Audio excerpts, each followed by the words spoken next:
আমরা নেক্সট.js এ এপিআই না বানায়া ইমিডিয়েটলি আমরা ডাটাবেজের সাথে কাজ করতে পারি। তো সেটার জন্য আমাদের সার্ভার অ্যাকশন জিনিসটা জানতে হবে। এছাড়াও সার্ভার অ্যাকশনের বিভিন্ন রকমের অ্যাপ্লিকেশন আছে। ধরেন আমার ফর্ম আছে, ফর্মের যে ডাটা ইনপুট দিলাম সে আউটপুটটা দেখার জন্য কিন্তু আমাদের ক্লায়েন্ট কম্পোনেন্ট বানাইতে হয় এক কম্পোনেন্টকে, যেমন ক্লিক করার ইভেন্ট, দেন ইনপুটের ইভেন্ট, সেগুলো হচ্ছে যে ইউজ স্টেটে আমরা কি স্টোর করে রাখি, তারপরে সেগুলোকে দেখাই। এটা দেখানোর জন্য আমাদের সার্ভার কম্পোনেন্ট এবং ক্লায়েন্ট কম্পোনেন্ট আলাদা করতে হয়। তো সার্ভার কম্পোনেন্ট এবং ক্লায়েন্ট কম্পোনেন্ট নিয়ে মোটামুটি একটা ভালো ধারণা হয়ে যাবে এই ভিডিও থেকে। সেজন্য আমরা আচ্ছা আসলাম আমাদের প্রজেক্টে। এটা কিন্তু আগে প্রজেক্ট তৈরি করে রেখেছিলাম। এই প্রজেক্টে আমরা একটা জাস্ট একটা এখান থেকে একটা পেজ তৈরি করে নেই বা ফোল্ডার তৈরি করে নেই, মুভি মুভি মুভি মুভি নামের একটা ফোল্ডার তৈরি করে নিলাম সাপোজ, এবং এটার ভিতরে একটা পেজ তৈরি করে নিচ্ছি পেজ ডট জেএক্স এ, এবং একটা কম্পোনেন্ট তৈরি করে নিলাম, কম্পোনেন্ট তৈরি করে নিচ্ছি, এটাকে দিয়ে দিচ্ছি কি মুভি, এবং এইখানে h1 ট্যাগ দিয়ে অথবা এইখানেই বলে দিয়ে দাও এটা কি মুভি। ওকে, আমরা এটাকে রিলোড করলে দেখতে পারবো। তো এখানে আমাদের কাজ সেটা না, আমাদের কাজ হচ্ছে যে এখান থেকে একটা HR নিয়ে নেই। এখানে আমাদের কাজ হচ্ছে একটা ফর্ম তৈরি করা। ওই ফর্মের যে ইন্টারাকশনটা, এই ইন্টারাকশনটা আমরা ক্লায়েন্ট সাইড না বানায়াই করতে পারি। আমরা ক্লায়েন্ট সাইড কিভাবে বানাই, একটা কম্পোনেন্টকে ক্লায়েন্ট কম্পোনেন্ট কিভাবে বানাই, এটাকে h1 একটা ক্লায়েন্টকে একটা কম্পোনেন্টকে ক্লায়েন্ট কম্পোনেন্ট বানানোর জন্য আমরা জাস্ট এখানে ইউজ ক্লায়েন্ট দেই, ইউজ ক্লায়েন্ট। কিন্তু আমাদের সচরাচর যে কম্পোনেন্টগুলো তৈরি হচ্ছে নেক্সট.js এর ভেতরে বাই ডিফল্ট কিন্তু এটা সার্ভার সাইড কম্পোনেন্ট। তো আমাদের ক্লায়েন্ট কম্পোনেন্টের দরকার নাই, আমরা সার্ভার সাইড কম্পোনেন্টেই ইন্টারাকশন করব। কিভাবে ইন্টারাকশন করব, সেজন্য আমাদের ইন্টারাকশন করার জন্য এখান থেকে আমরা একটা ফর্ম তৈরি করে নিতে পারি, এবং ফর্মের ভেতরে ইনপুট দিতে পারি, ইনপুট টাইপ প্লেস হোল্ডার, এবং একটা হচ্ছে ইনপুট বাটন দিলাম, ইনপুট টাইপ দিলাম সাবমিট। ওকে, সাবমিট। টাইটেল কি দেব, জাস্ট অ্যাড মুভি, সিম্পল। একটা ফর্ম তৈরি হইলো। এই ফর্মটাকে আমরা দেখতে চাইলে দেখতে পারবো। আমরা কি করতাম, এই ফর্মের ভিতর থেকে যখন ডাটাকে আউটপুট দেখতে চাইতাম, অন চেঞ্জ দিয়ে তার ভেতরে অ্যাড ইভেন্ট অন চেঞ্জ দিয়ে আমরা কি করতাম, অন চেঞ্জ দিয়ে e.target.value দিয়ে আমরা ডাটাকে নিতাম, ইউজ স্টেটের ভিতরে রাখতাম। সেটা না করে আমরা জাস্ট এইখানে খালি নাম দেব। কি নাম দেব, আমরা কি নামে এখান থেকে ডাটা চাচ্ছি, মুভি নামে ডাটা চাচ্ছি, তাই তো মুভি নামে ডাটা চাচ্ছি। এবং ফর্ম অ্যাকশনের ভেতরে হ্যান্ডেল ফর্ম সাপোজ দিলাম। দেওয়ার পরে এইখানে আমরা কি করব, ওই ফর্মটা তৈরি করব অ্যাসিঙ্ক ফাংশনের মাধ্যমে। অ্যাসিঙ্ক ফাংশন, অ্যাসিঙ্ক ফাংশন একটা তৈরি করলাম, এই ফাংশনের নাম দেব হ্যান্ডেল ফর্ম।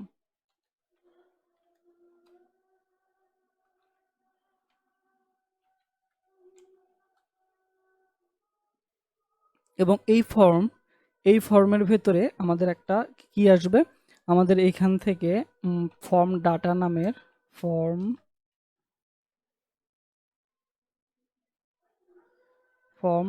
ডাটা নামের একটা প্যারামিটার পাস করতে হবে।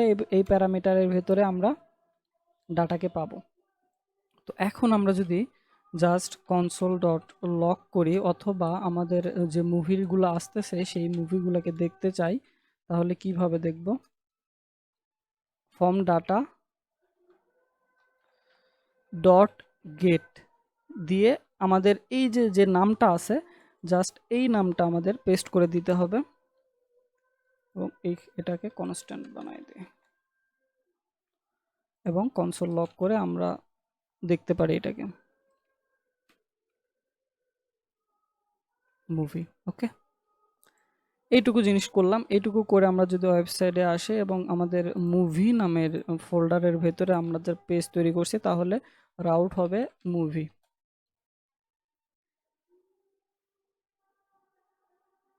জাস্ট ফর্ম হ্যান্ডেলিংটা দেখতেছি আর কি। ওকে, রিলোড হচ্ছে এখনো।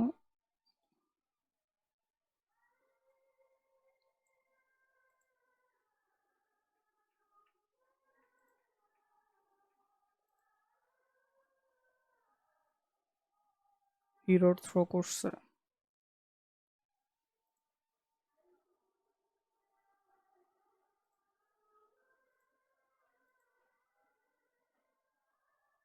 এখানে কি এরর দিছে?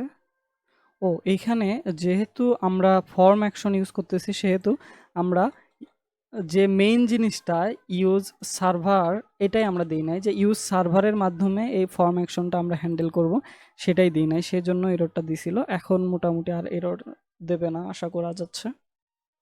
তাহলে কি করতে হবে, এইখানে এই যে আমাদের সার্ভার অ্যাকশনের ফিচারগুলো পেতে হলে এইখানে ইউজ সার্ভার অ্যাকশন দিতে হবে এবং এইখান থেকে যে প্যাকেজড না সরি নেক্সট জেএস এর config next config dot JS যেটা আছে সেখানে এই এক্সপেরিমেন্টাল অপশনটা অ্যাড করে দিতে হবে এইটুকু অংশ।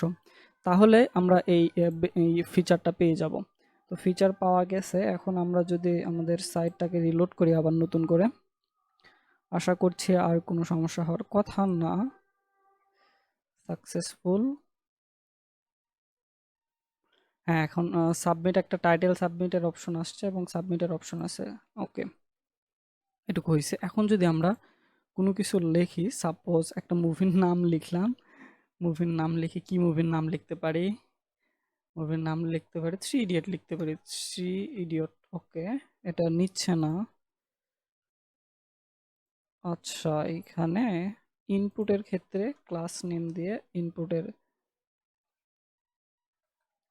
টেক্সট ব্ল্যাক, মেবি টেক্সট ব্ল্যাকের কারণে সাদার কারণে দেখা যাচ্ছে না, এখন ব্ল্যাক করে দিলাম। এত সময় নেয় রিলোড হতে।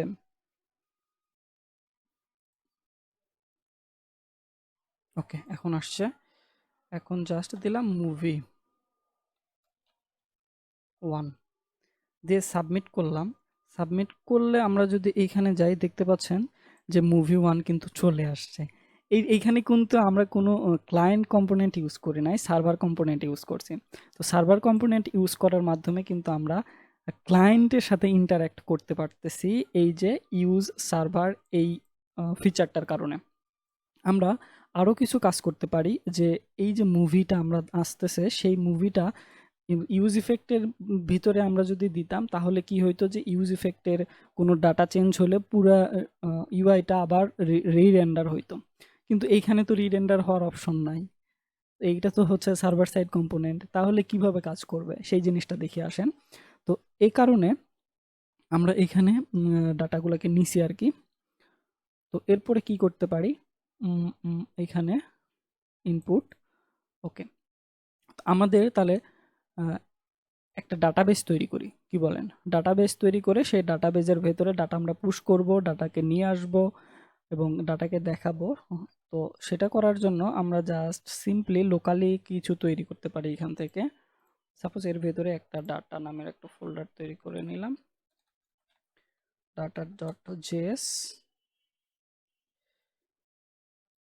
এবং এখানে এক্সপোর্ট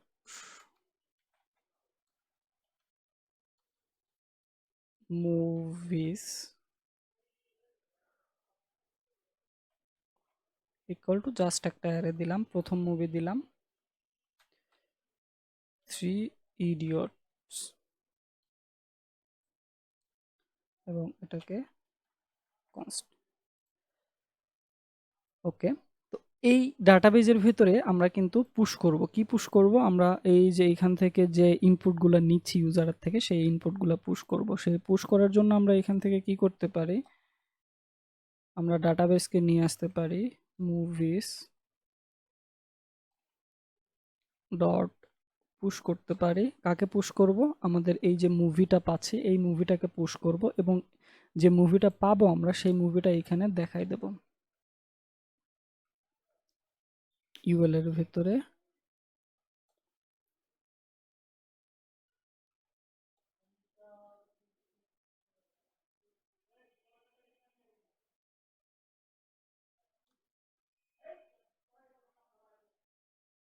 ওকে, আমি কোপাইলটের কাছে ছেড়ে দিছিলাম কোড লেখার জন্য, সেই কোড লিখে দিল। আর আচ্ছা, আমরা কি করছি? জাস্ট ম্যাপ করলাম, ম্যাপ করে সবগুলা ডাটাকে দেখবো। এখন যদি আমাদের এখানে যাই, দেখতে পাচ্ছি 3 idiots না, পুরো এটাকে একটু প্যাডিং দিয়ে দিই, তাহলে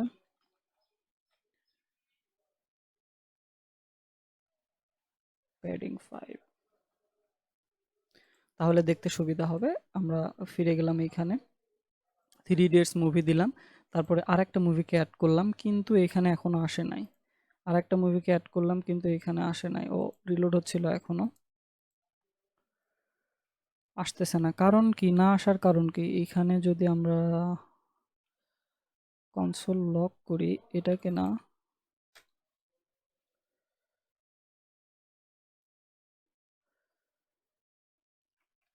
কিন্তু এখানে শো করাচ্ছে না কেন? কারণ আমাদের এখানে তো শো করানোর কথা। শো করাচ্ছে না কারণ হচ্ছে আমাদের এই যে নতুন করে পেজটা রি-রেন্ডার হবে, সেই জন্য আমাদের রিভ্যালিডেশন দিতে হবে। রিভ্যালিডেশন পাথ দিতে হবে। এটা কই থেকে আসবে? নেক্সট ডট ক্যাশ থেকে আসবে। এখন কোন পাথটা মানে হচ্ছে রি-রেন্ডার হবে সেই জিনিসটা দিতে হবে, তাহলেই খেল খতম। ওকে, দেখতে পাচ্ছি আমাদের মুভি 1 আসছে, তারপরে মুভি 2 দিলাম।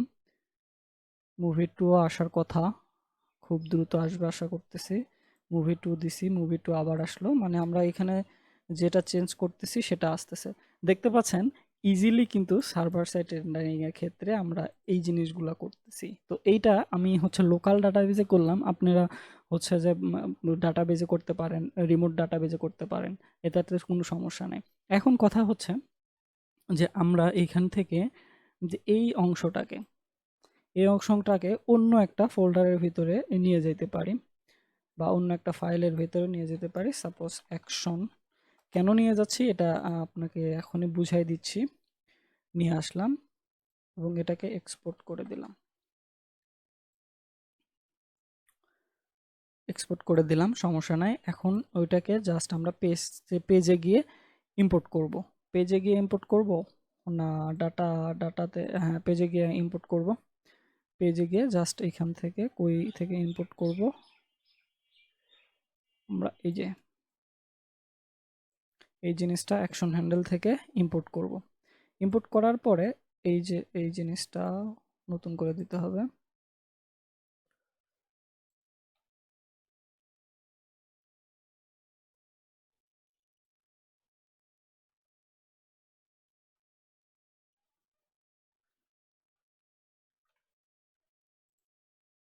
এবং মুভি এখানে পাচ্ছে না, মুভিকে নিয়ে আসি। তো এটা নতুন ফাইলে নিয়ে আসার কারণটা হচ্ছে যে ধরেন আমাদের এ ধরনের আরো 2-4টা ফাংশন আছে। এই ফাংশনগুলোকে প্রত্যেকটা ফাংশনের ভেতরে এই যে সার্ভার না লিখে আমরা এই ইউজ সার্ভারটা একদম উপরে লিখে দিতে পারি। তখন এরকম যদি আরো 2-4টা কম্পোনেন্ট থাকে তাহলেও কোনো সমস্যা নাই। এই একটা ইউজ সার্ভারের কারণে সবগুলাই একই জিনিস হবে এবং একইভাবে কাজ করবে। তো আমরা এখন দেখতে পাচ্ছি জিনিস ঠিক আছে কিনা, আগের মতো কাজ করতেছে কিনা। হ্যাঁ, আগের মতোই কাজ করতেছে। তো আমরা একটা ফাইলের ক্ষেত্রেও এরকম করতে পারি, আবার আলাদা ফাইলের ক্ষেত্রেও করতে পারি। এখন আমরা যদি এই জিনিসটা সার্ভার কম্পোনেন্টে না করে ক্লায়েন্ট কম্পোনেন্টে করতে চাই, তাহলে আমরা জাস্ট এখান থেকে ডকুমেন্টেশনে দেখলে বোঝা যাবে যে আমরা যদি ক্লায়েন্ট কম্পোনেন্টে করতে চাই, ক্লায়েন্ট কম্পোনেন্টে করতে গেলে এই যে ধরেন এখান থেকে এই যে ক্লায়েন্ট কম্পোনেন্টে করতে গেলে আমাদের একটা রাউট নিতে হবে, হুক নিতে হবে, এই ইউজ ট্রানজিশন হুকটা নিয়ে কাজ করতে হবে।